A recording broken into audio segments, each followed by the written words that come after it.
Hi, in this video we are going to learn about how we can use more than one filter in a stream.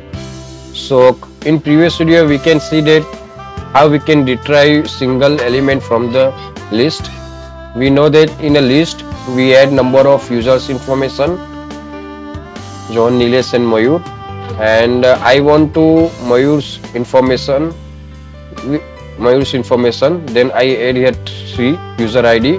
Then using filter what do here, it is a filtering and check condition those user whose ID is 3.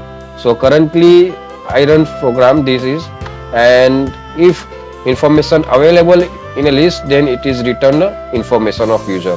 So currently 3 ID user information, username is Mayur. So currently it is available, and I want to add other filter.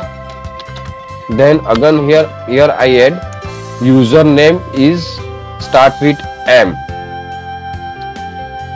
3 user ID must be 3, and its name must start with M. Now I run this program and check out. Now Mayur, it is available. It is a Mayur, name is start with M, and his ID is 3. Now I change here, I add here N.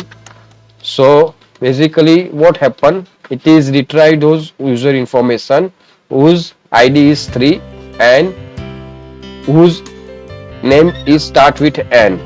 Now I run this program. Now user not found in the list. So currently we check out, user ID is 3 and name is Mayur. So it is not start with N. Now I change here ID to and run this program.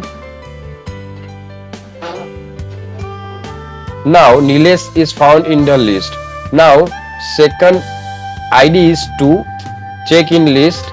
Nilesh, name is Nilesh. Now start with N, username is N, Nilesh, and ID is 2.